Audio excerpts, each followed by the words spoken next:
staying on top of it.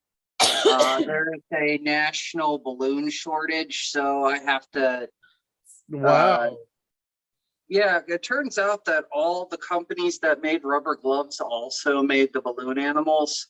Whoa. That's Wow. crazy. And so right now the rubber is more important for PPE.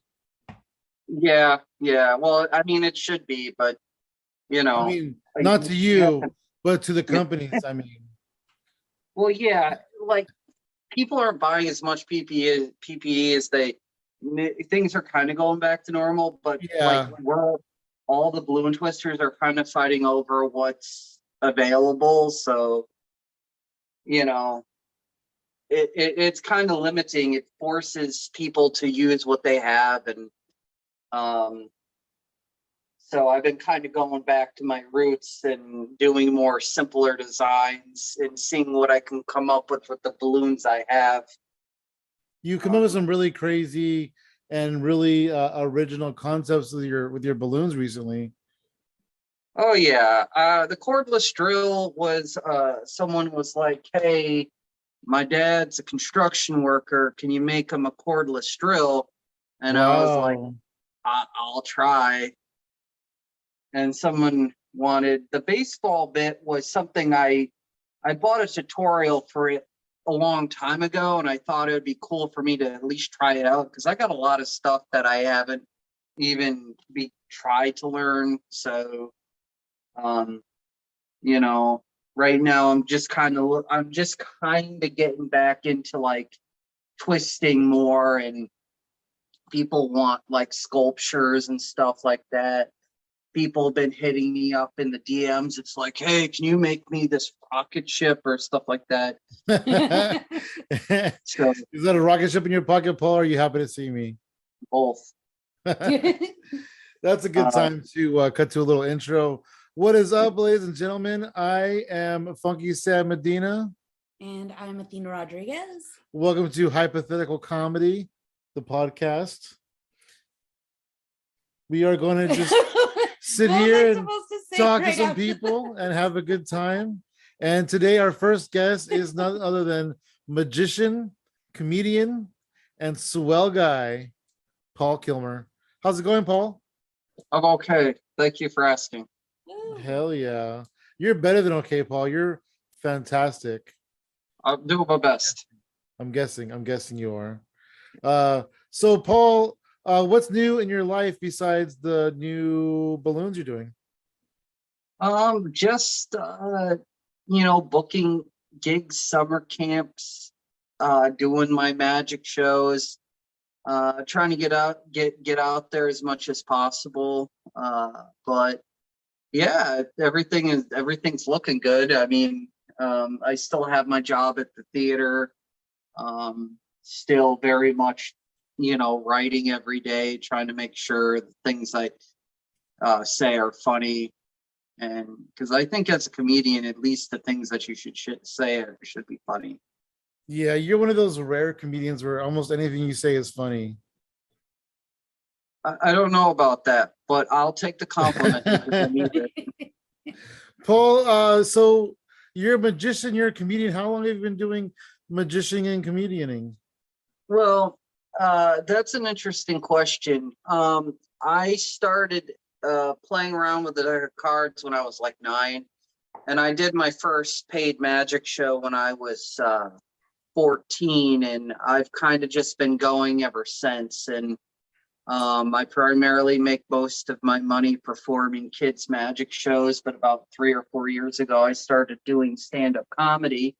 And then about 2 years ago, during the pandemic, I started to combine my magic and comedy together to create a unique act that is something that kind of caught on, especially in the Zoom sphere during the pandemic. I know that's where I met you and the immortal Nico Lukoff. He introduced us. But yeah, I kind of carried my comedy magic through Zoom into the real world. And making people laugh is something that is really fun and interesting to do, because you know, when you come up with a concept and you write it down, and then you try the concept, and then you take it back to the drawing board, and then like 3 or 4 months after, you got like a nice showpiece that you know works. You know, it really makes me appreciate all the hard work everybody puts into their stand-up. Absolutely. Nice. Oh, yeah. you mentioned when Nico introduced us, and I do remember he hit me up and he asked, because we were doing it after Mike Zoom hangout, and he's like, hey, there's this magician, he's really cool, his name is Paul Kilmer, can I invite him over?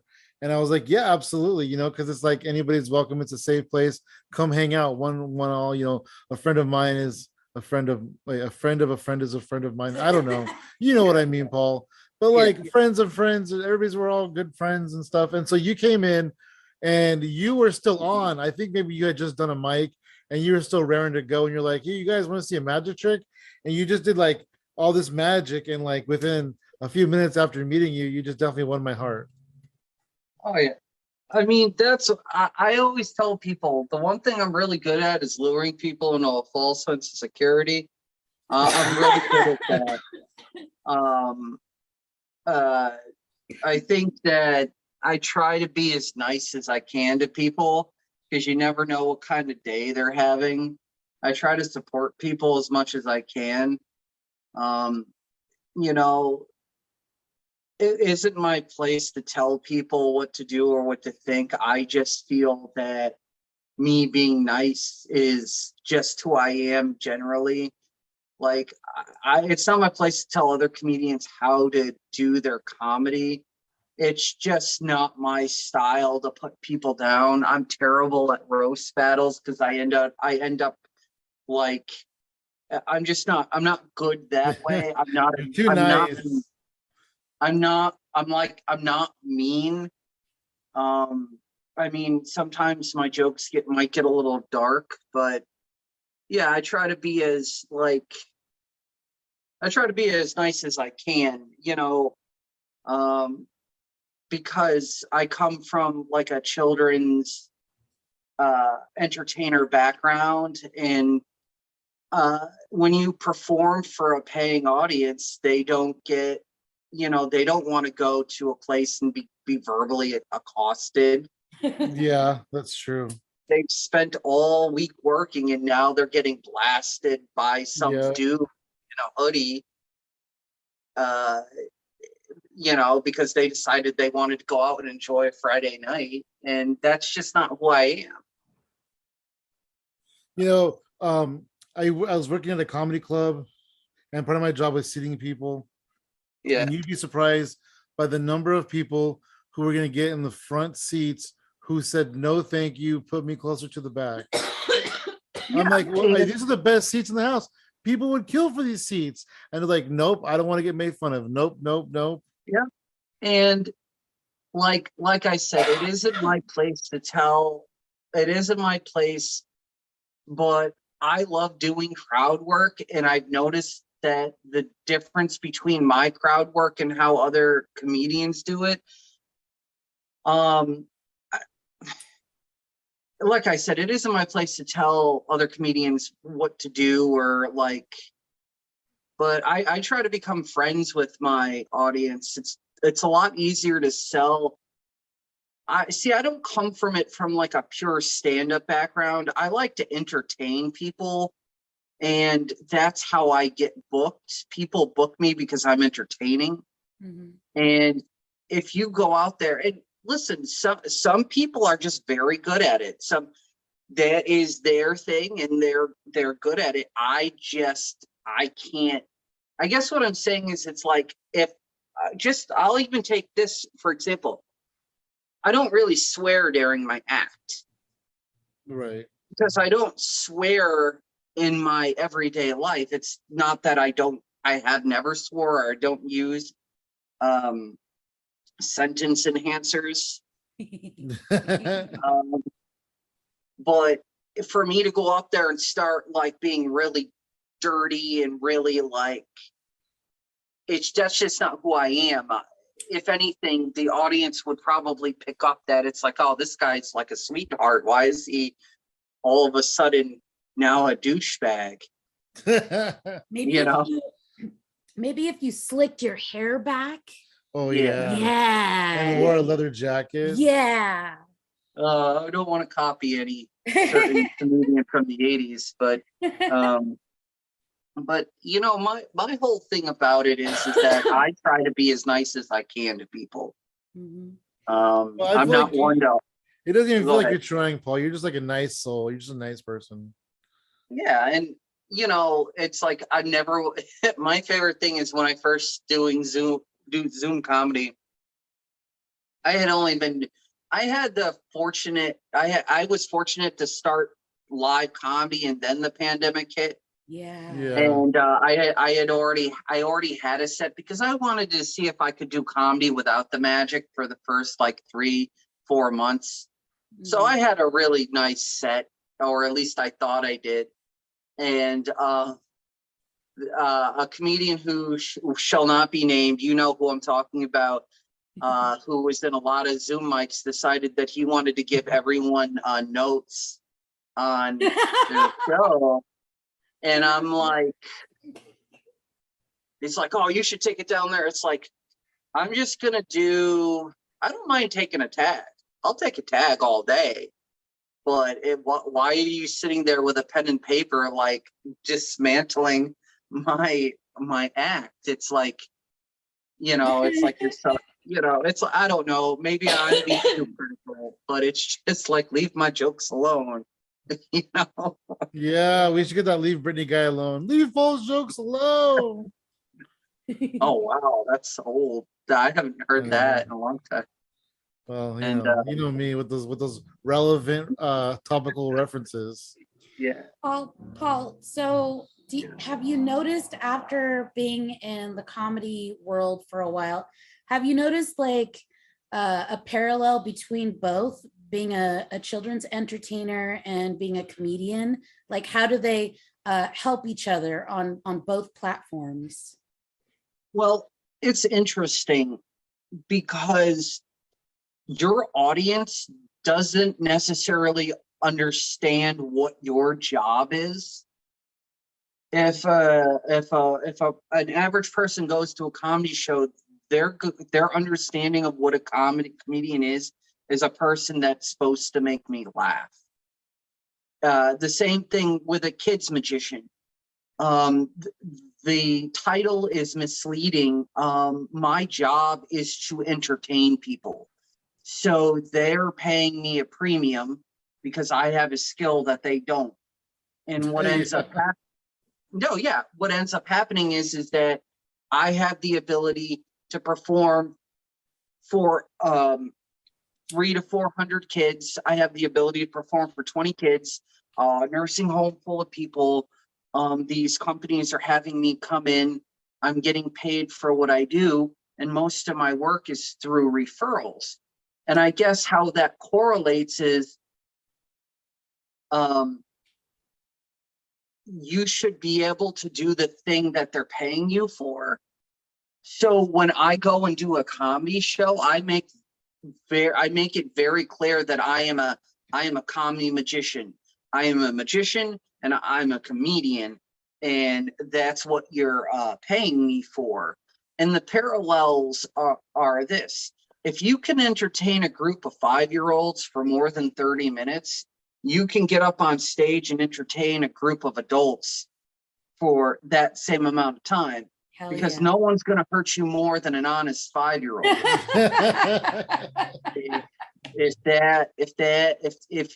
If you do well, they'll come up and tell you. But oh my God, if you don't do well, Wow. I don't care what day you're having. And like, here's the thing. Like you go to a comedy show, and you know, either you're on the bill or you're the feature, the headliner. these parents are paying me like, because I live in Connecticut, these parents are paying me a decent amount of money. So I get there, do my show, and make balloon animals. I've never had a parent come up to me and demand their money back. So I guess for me, it's more or less, I know what it's like to be paid for a service. And there are two parts to comedy. There's the writing, and then there's the stage time.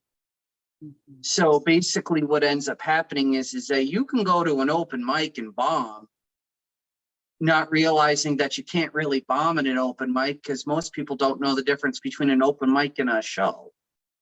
A lot of people don't know the difference between a cabaret show. A lot of people don't know the difference between a variety show.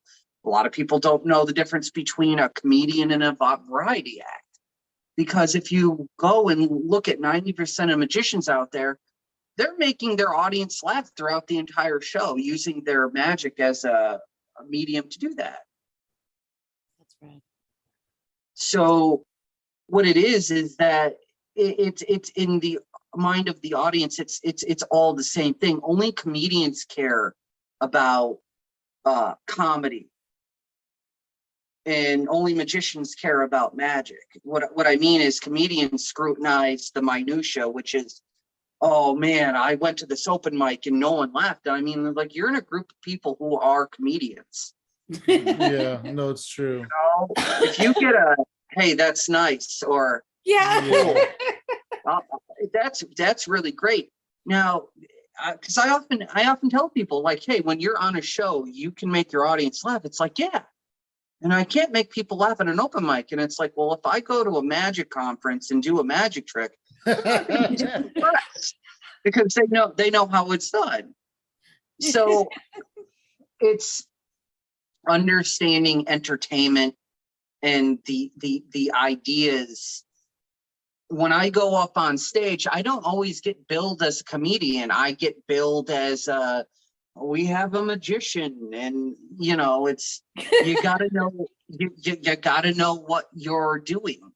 You know, when I'm on a bill with other magicians, I go through my act with a fine-tooth comb so I don't do something that another magician is doing. Wow. So like comedians, you know, our material is everything.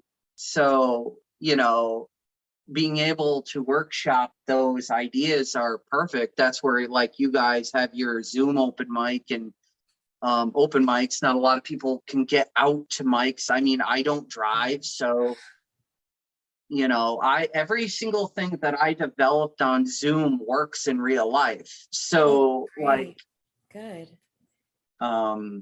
Which is interesting. But yeah, it correlates the fact that I was an entertainer before I took up the mantle of like a stand-up comedian. I've been in front of an audience before. That's awesome. Sometimes a hostile audience, Oh, because wow. there's nothing like a group of 5-year-olds right after cake. Oh, dang. And there's a bounce house between outside. are you between cake? Are you after cake and before presents? Well, now I'm smart enough to ask the parents to let me go on before cake. Yeah, you can't follow cake. Yeah, it's not just cake. It's cake. I see fruit punch, cupcakes, ice cream cake. There's a bounce house outside. There's a splash pad. They have you against everything. Parents will do anything for their kids, and I try to kind of guide. Like it's like when I go to a comedy show, it's like, oh man, I have a stool and a case. Would you like me to bring my case? You know, I'm always asking questions. I like to get there, scout out the location. Where am I entering from? Where is the host leaving? How far am I away from the audience? Am I going to burn them by accident? Maybe I shouldn't do this routine. I very much do all my comedy magic on the fly. So I think that comes from my ability to riff. Oh, dang, Paul. Have you ever been on a comedy show where they introduced you as a magician and you didn't have your tricks? Or do you always have like a trick up your sleeve? Yes and no. Because I mean, when I do comedy, I'm either doing all comedy or comedy magic. There have been times where people in the audience have gotten confused because they know me as a magician. And they're like, oh, I didn't know you also did stand-up comedy. So now I always have a couple of tricks on me to Wow. every That is really performance cool. for me is something that I learned a long time ago. Is every time you have the ability to get up on a stage, it's like a commercial for what you're trying to sell. So when I get booked on a comedy show, I get 5 minutes to grab new fans. Yeah. That's an incredible way to look at it. Yeah, because basically, you know, like I've been looking into merch and how to sell it, and and I look at different business models. If people like you, they'll buy your stuff, and that's that's kind of like my theory is that like you can have like a funny quote or saying, but you're essentially selling you, and especially comedians, they're selling their persona, their image. Comedy magic is sort of the same in the fact that for some reason I just happen to have cool shirts people make me. I love your shirts. Well, it's interesting because it's like I just Brianna Woodward, she does most of my design stuff. She does amazing work. Amazing. You do designs. Abigail Nolan does amazing designs. Nicole Aguilar, she's a New England person. She does a lot of graphic design for me. But I have a lot of like Paul fan art that people just shoot me, like our good mutual friend Kirk. Kirk Broussard has an entire line of Paul related advertisements that I plan on making into a series of calendars. That's wonderful. So every couple of weeks when I get a paycheck, I commission someone to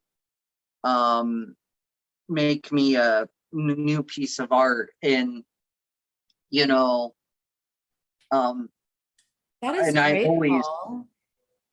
And just another idea, as a magician, you're always encouraged to film your set.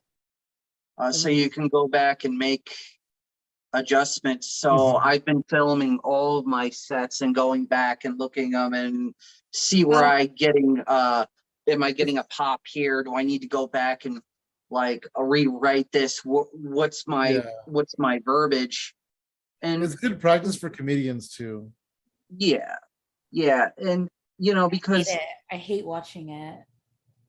Well, that's actually normal because people are their own worst critics. So, regardless, there are people out there who can like destroy a set, and it's like, oh, I don't think I did well, and you're just looking at them and like, who are you? What is happening? I know, and right? Like everybody always wants, it's interesting. Comedy and like magic, it's kind of like the law of diminishing returns, that once you do your first trick, all the other tricks start kind of like, because you can only surprise a audience so many times before they get desensitized. That's what I love about doing comedy, because it's like an average set could be from 5 to 10 minutes, and then it's on to the next one. So it keeps it fresh. You don't necessarily have to write a new set. You can just it reminds me of like um all the like past comedy geniuses. Like they had to start someone. They had to like have a bad set. Yeah. Like you know, I can't you don't imagine these people like every time they killed, but you don't imagine it's like, oh, you know, they started in a bar somewhere. Yep. And Mhm. it's Yep. like, and that's Hey, how I look at it. that's really funny because my next thing I was thinking, you mentioned, because you've been doing magic for a very, very long time. What is the craziest, or maybe even a couple of the craziest? What's the craziest place you've ever done magic? At an abandoned Chuck E. Cheese. Oh my gosh. An abandoned Chuck E. Whoa. Cheese. Yeah, Were you doing I it for need the to mechanical animals? I need to set this up. Though some of them were ripped out. This thing had been Oh my abandoned for a gosh. long time. Oh my There goodness. were a couple. So I had a friend in college who had a punk rock band, and their thing was they broke into like places and they put on a, and it was like, oh, we found this abandoned Chuck E. Cheese's. It's funny because in the 90s, this place was an abandoned was a Chuck E. Cheese, and it was abandoned. And now it is a new Chuck E. Cheese that they redid. So, Wow. but a lot of people don't know that most for that like 5 year for that 10-year span that it wasn't a Chuck E. Cheese, homeless people just sold drugs in it. And there was one punk rock show that the police shut down. Luckily, Oh I my. did my set and I left. But that's kind of one of my favorite gigs is that it was like a legit punk rock show. It's like people weren't necessarily sure that they would be there, and they definitely should not have been. No one, it was an abandoned building, and they broke in, and I did a magic show there, and that's one of my favorite stories. I did a right out of the gate for the pandemic. A lot of people wanted entertainment at their like barbecues and picnics, and I legit did a whole kids magic show in a field next to a lake. Oh, that sounds so pretty. It That's was just incredible. it was just a field, and I brought my little canopy and I did a show, and I could said it's like I performed an abandoned Chuck E. Cheese in a field, and I'm pretty hacky. Yeah, those are some pretty good accomplishments. I like it. You can put that on your resume. Yeah, right. Yeah, it's like, hey, we broke into a Chuck E. Cheese and I did illegal magic. So I like that that's what that punk band's thing was, to break into places. Right. Because they don't want to conform to getting a building that's, you know, a traditional way. They want to do it the punk rock style. they were like they were poor college students who couldn't afford to get a real venue. Yeah, so make it Like, work somehow, right? It was DIY. punk rock. It was the most punk rock thing that had ever I had ever been a part of. It's just, it was like the antithesis of punk rock right there. It's punk like rock squared. and it's like that was the one I did. They broke into like where most of it was like abandoned factories. We got a lot of them in New England. But wow. any abandoned place was, and of course the police, this was like in like it was a Chuck E. Cheese, so it was in like a dilapidated like strip mall. Nice. So I don't know how long they thought their show was going to be, but there is definitely a security guard that they paid. You know, and it's like I did my set, I left.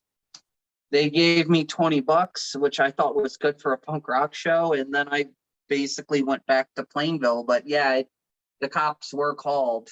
Wow. Dang. Well, for the sake of the story, let's just say they allegedly played the security guard. I don't know. It was like 15 years ago. Security guard is like, it's funny because I know the security guard's like, they didn't pay me. They just gave me a free beer. They refurbished that building, and now it's a brand new Chuck E. Cheese. And have you been there since? No, a couple of families have wanted me to do balloons there, but they don't play well with other vendors. They just want their stuff. They don't want. Oh, Chuck E. Cheese won't let you come in to do your shows there?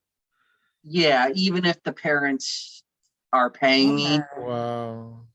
And it's like It makes sense though, because you take away from the entertainment that they want people to spend their money on. Yeah, and terrible pizza. That's like saying that's like going to a bar and being like, well, can I bring my own beer? Yeah, it's just go to the liquor store, get yourself a 40 pack, and it's like, oh, this is much cheaper. Just sit at the bar and just drink your 40 pack. I wonder if you could get away with that. Someone will notice, but it's like the first couple of beers, you're just sitting there at the bar.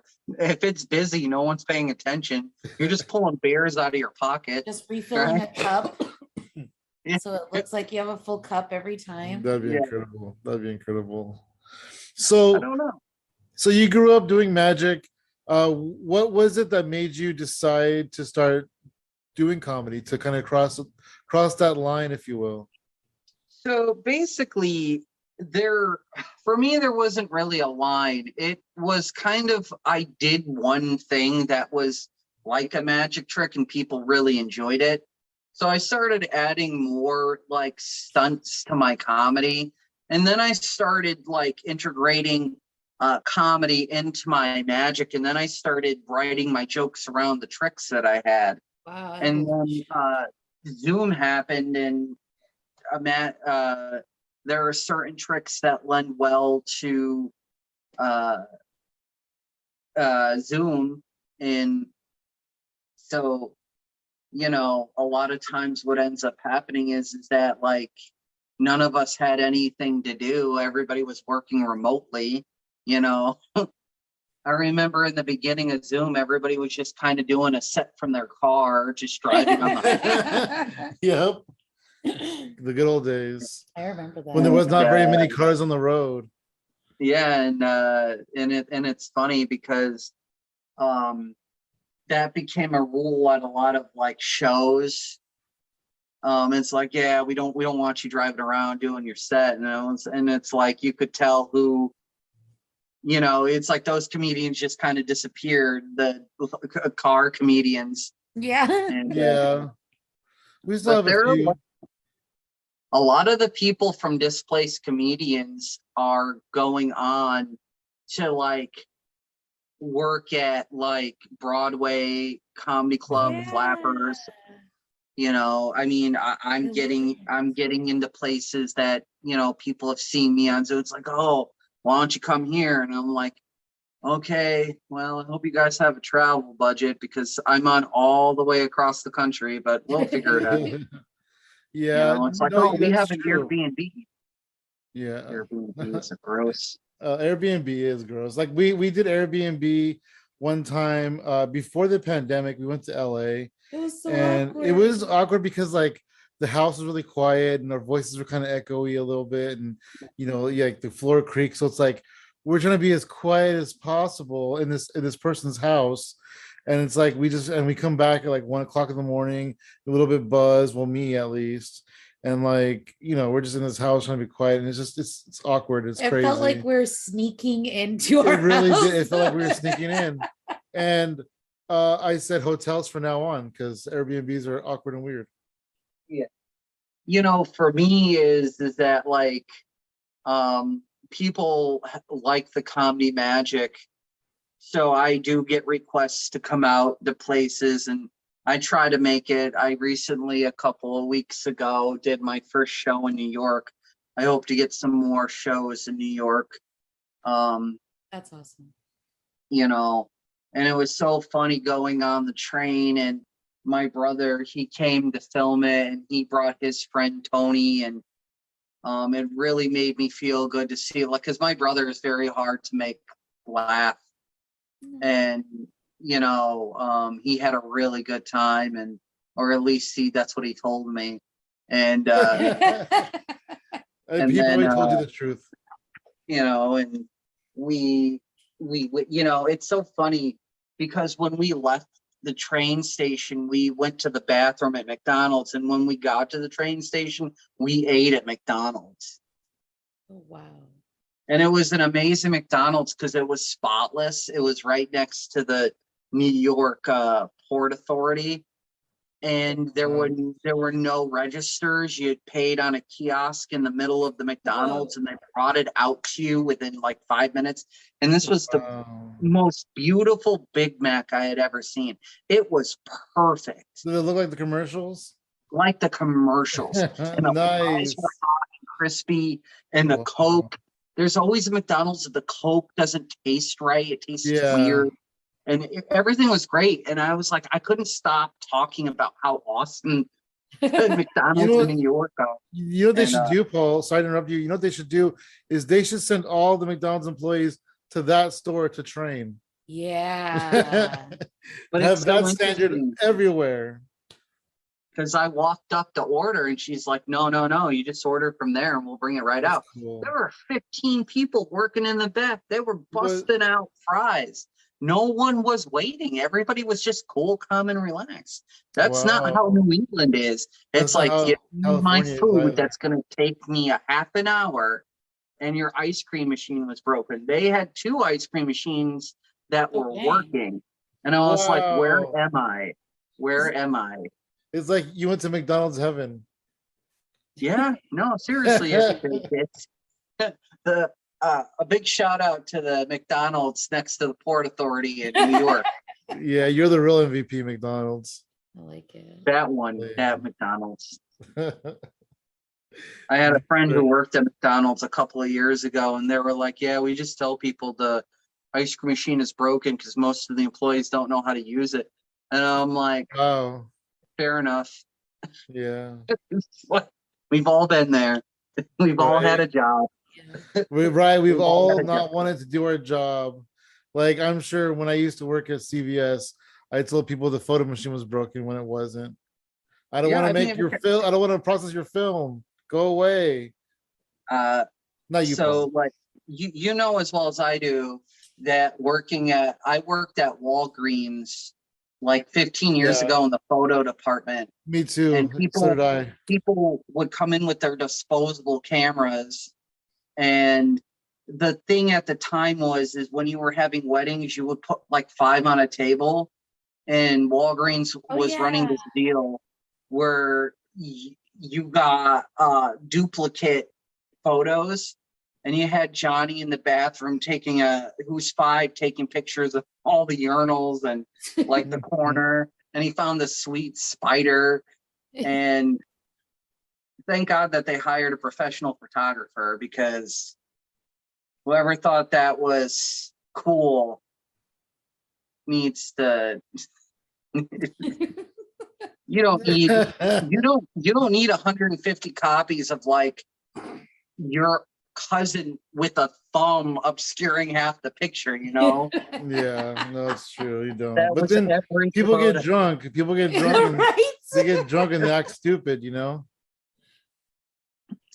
it was always, you can always tell like the little kids because the photos were always like, it's like, but yep, they I hope it was worth it to them.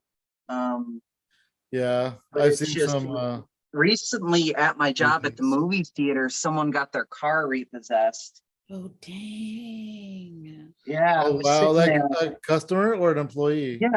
It was such a weird situation because when people run down the hallway and out of the building, there's usually like some kind of like emergency.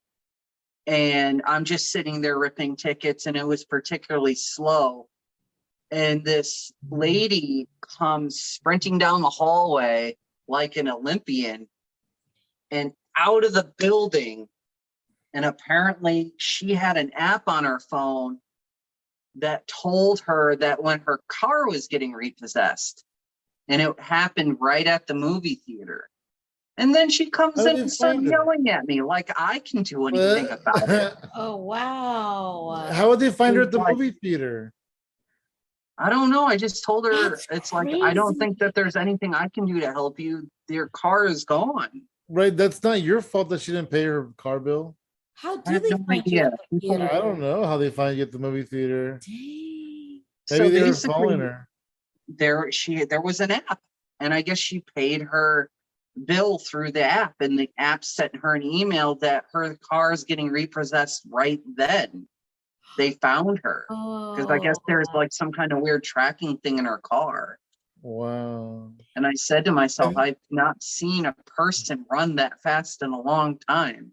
And the crazy And part she is comes that in, it's like, there's nothing you can do about this situation. And I'm like, What? what are you probably supposed not. to do?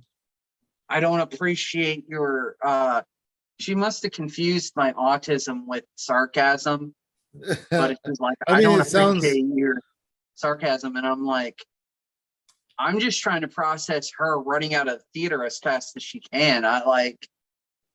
It's like, how am I going to get home? I'm like, well, you can use Uber, Lyft, right. call a Like, taxi. call your friend, call your parents. You're like, she just thought I was making fun of her. And you're like, I just thought that. I thought you didn't like the ending of Cars 3. I thought she was running out of Cars 3. Oh my God. No, she can't. What did she come out of? Oh, you know what movie she was at? I'm trying to remember. She was down the hallway, so it was one on its way. She might have been in Doctor Strange. Oh wow. Oh. But yeah, she booked it. I was watching her, and I was like, she doesn't look like she needs to go to the bathroom. Nothing's dripping. Like, because my manager was standing there, and my manager was trying to like de-escalate the situation. But you know me, I just will answer your question because I don't know you don't want an answer to it. He's like, oh, stop answering questions. And I'm like, why? Why? Stop answering questions. Not knowledge is power.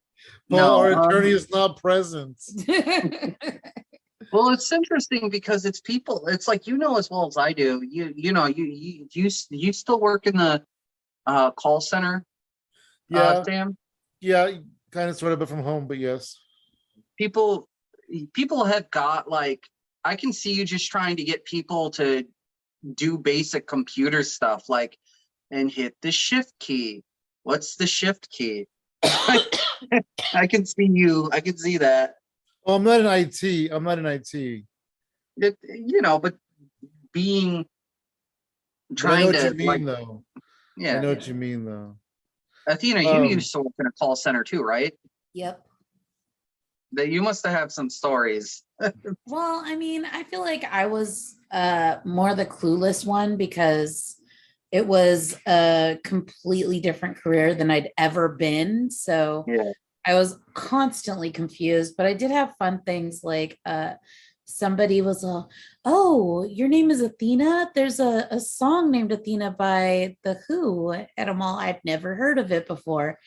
And this song is like horrible. I listened to it. It's like being with her is like being in an acid bath full of glass, broken glass. And I'm like, oh my gosh. Oh, warms my heart.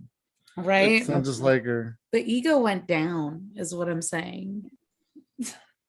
I'll dedicate that song to you. Thanks. Athena by The Who.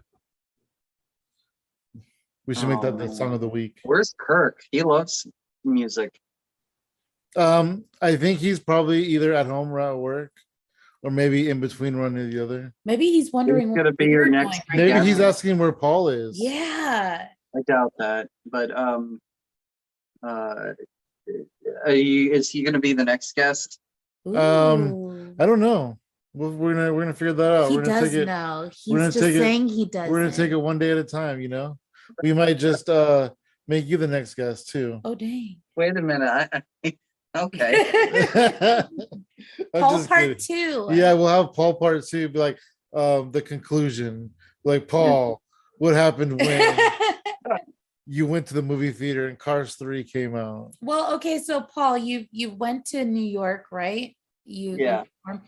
Is there a place that you haven't performed yet that you really want to? Ooh, I want yeah. to come out to the West Coast because I have a lot of people who want to put me on shows, Yeah. and it's just getting out there. It's like I can't Yeah. find anybody willing to pay the You travel. will, though. You will someday. Somebody will sponsor you. Well, You we've know, got a spot for you and Tracy if you wanna. We'll let you perform in our garage. We're like the in between, the Bay Area scene and the LA scene. Kind of. Yeah, ish. yeah, you and MC Hammer, right? Oh yeah. Yep. Oh yeah. I battled him for supremacy of Tracy, California. True. I kind of took that joke out of my stuff. I don't know. It You just I should don't go really I know. How to, like it. yeah. Everybody knows MC Hammer. Mick Hammer. McHammer. That was in a Full House episode. He said Mick Hammer. Danny Tanner said it. R.I.P. R.I.P. Danny Tanner. Yeah. So, do you have anything exciting coming up, Paul? Anything you're looking forward to? I have a couple of shows in Cape Cod coming up. Oh, that's Get the cool. exact dates for those. And Are you booked on anything with Tyler Roderick? He's out in that area. No, I should ask him though. Yeah, at least ask him to say hi if you want to. He's out in that area. Oh yeah, and That was dope. I liked it. what? Paul, this is an audio The podcast. trick you just did. If you do any magic tricks, they have to be verbal. Okay. Wait, what? This is an audio podcast. If he does any magic, it has to be verbal. What? Okay. Only verbal magic acceptable. What would be verbal magic? Jokes. Oh dang, you're What right. is it? Is it? Is that verbal magic? I Paul? accept that as an answer. I accept it. I accept it too. Athena, you were on a show where was it yesterday or today? I saw you had a show coming up. Oh, Vikings? Yeah. Oh my God, that was so crazy. We did that on Paul. Friday. It was really fun. It was at a motorcycle club. Nice. It was such a cool experience. And then the crowd was so nice, and they had nice people there, and they were Nice. funny. Yeah, and they were really like, it was a really good crowd. It was like they were really like just good, happy to laugh and have a good time. Oh, and then and then the booker said that it was 420 friendly, and Sam's all getting ready to 420, and I'm all, there's 2 kids in here. Oh yeah, they had kids there. Oh, you should tell him that joke you said. Oh, I did this rant joke in the beginning where I said, when I heard this place was 420 friendly, it reminded me of another place that somebody told me was 420 friendly. And I said, is it 420 friendly inside? And they said, no, only outside. And I was like, every place is 420 friendly outside. That's funny. Yeah, and then I'm like, I bet it's crack friendly too if I go behind the dumpster. Yeah. Yeah, It's it was true. fun. I enjoyed that. And I can tell it again because I said in a way where it's talking about a place where I was in the past. Yeah. So it's cool. It was fun though. We had a good time. Oh, I was also very, very happy that I only sweated a little. Like that feels like a triumph for me personally. Yeah, Rebecca, we don't go places because she sweats sometimes. I don't appreciate that. Well, sometimes. I hate being all sweaty. I swear, I sweat every time I'm on stage, and then people who I perform with, they'll send me pictures of me on stage, and I'm just glistening so hard, and I'm always making a face. You got to lean into it. You just gotta she has a joke that says make direct eye contact. She has jokes about sweating. She likes it. It's her favorite. Do. It's her favorite. I want to get sweatbands as merch. I feel like that's on brand for me. Oh yeah, you should get a sweatband that says I like sweating. Oh yeah. That's good. You should get one that says my cat hates me. Oh my God. Ouch, Paul. No, I should get one. I should get one. Well, no, because I'm talking about Gizmo. I know I she know, does, but she it was does. just too real for me. She loves me. Sorry. But she loves me like around feeding time. She loves me. Yeah. I'm her favorite person. That's where we get affection. That's when we get the most affection of our day is around feeding time. About an hour before feeding time up to the point where we feed her. She loves us the most. It actually makes a lot of sense. Yeah. Is Taco affectionate? We didn't talk about Taco at all. Oh yeah. Yeah, he's doing good. He's recovered from his dental surgery and Oh, he had dental surgery? Oh yeah, he had a tooth pulled. Oh, And no more maybe tacos you for could him. maybe you can explain to me why his vet bill was $1,370 Oh. for Um, one tooth. the And answer is that I should have been a vet. yeah, and it's like I'm not knocking it. I'm not knocking it. It just seems like if I got hurt, like I'd probably be paying like $150. And it's like it kind of made me feel bad that like my vet's bills were more Oh than wow. my bills. Yeah. I don't know. Do animals I have guess insurance? Do they have yeah. health insurance? No, yeah, animals do. You can get pet insurance and it helps. Yeah, they do. It's true. No, yeah, Oh you can't get pet wow. insurance. We should look into Yeah. that. You should get a video of Taco eating a taco and saying that he's a cannibal cat. That'd be crazy. Yeah, he won't. He'll just sniff the taco and walk away. Oh, you tried? That rascal. We've tried with other things because he'll beg for human food and then like we'll give him some and then he'll just kind of walk away. What a Like trip. he wanted to like, see if we will could he give it to eat? him and that's it. Like, Will I he tricked the eat? humans into giving me food. I reject your food. Is it all people food, or is there things he'll eat? He loves chicharrones. Oh yeah, Oh I could see wow. that. He loves pork. Like honestly, I can open up a bag of pork rinds anywhere in the apartment, and all you hear is "swoop." You know, you like that Pork scene rinds in are Child's Play good. where he's running across the room. You can't see him, but you know he's there. Yeah, Um, Gizmo loves like chicken and tuna and egg and all But she kinds of that's also food. normal. oddly has a sweet tooth. Yeah. That's normal for a cat. Taco likes to like pull the bread out of the cabinet, pull the bread out, and just eat the middle of the bread, and then Oh leave my the rest of the bread. god. He My just I rips look open at the him and I'm bag. like, Oh my my goodness. old cat used to do that. yeah, it's like, who are you? Like, it's like, you know what they say? They don't come with a manual, but they do cause a lot of damage in your apartment. I feel like that's the best part though. So I agree. I agree with Taco's Well, Paul, behavior. it's been a pleasure talking to you. It's been super fun.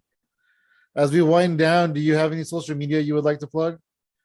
You could find me at Paul Kilmer, and I don't know how to use Instagram or Twitter, so at Paul Kilmer. Hell yeah. Oh, And and I really recommend getting Paul's t-shirts because in a weird way, we always get compliments when we wear them and nobody knows really who Paul is oh in South man, Bay. Paul, I don't remember where I was. I was at some kind of social place Yeah. event, and I got somebody stopped me and said, "Does your shirt say Paul Mart?" And Yeah. I was like, "It does." And they did not ask me why. They didn't ask Yeah. me. They did not ask me who Paul was. They just wanted to know whether or not my shirt said Paul Mart. Yeah, Does your and shirt say Paul Mart? And then that was the end of the conversation. I have gone into actual Walmart with a Paul Mart shirt on, and I ended up getting like free cereal. Wow. You know what's even worse than that is going into Walmart wearing a shirt that you bought at Walmart. Yeah. Yeah, I feel Oh, weird. your Target joke is awesome. No, thank you. I always forget to tell that I joke. feel that joke. I always forget I to tell love it. that joke. Mhm. When That's you why do I buy my that shirts at joke, Walmart and not Target. yeah, it does. Like I love. This is more of like it's a very well written joke, and I think a lot of people can relate with it. I really enjoy it. Mhm. Awesome. Well, I appreciate that, Paul. I appreciate that. I know Thank you I can very relate much. with it. Yeah, me too. I hella relate with it because I wrote it. Yeah. Thank you very much for being our guest on this podcast. It's been a lot of fun talking to you, Yeah. Mr. Kilmer. Thank you, No Paul. problem. Thanks, Sam. Thanks, Hell Medina. yeah. And then as far as we go, you can find us at Hypothetical Comedy on Instagram, Hype the Comedy on Twitter, and Hypothetical Comedy and Hypothetical Comedy Network on Facebook. Is that all? Yeah. Well, Did I say and that? at Funky San Medina on Instagram. At Funky San Medina across But the that's board. you. That's you. Whoa. Don't I'm- plug me. I'm Don't at- plug me. Paul, she was trying to plug me. I just can't help It's the thing, myself. isn't that a good thing though? I don't know. I'm at She Shines For You. I'm gonna plug myself. She's gonna plug herself. I'm an independent woman. This is going up on OnlyFans after we're done recording. Athena plugs herself. I know we're ending the podcast, but do you notice how people aren't talking about OnlyFans a lot anymore? It's Now kind that of the it's kind of pandemic- lost its steam. Yeah.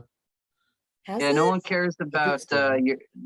everybody forgot about, like, I'm sure it's as popular as ever, but you don't hear about it as much unless Yeah, a politician's that's getting in trouble.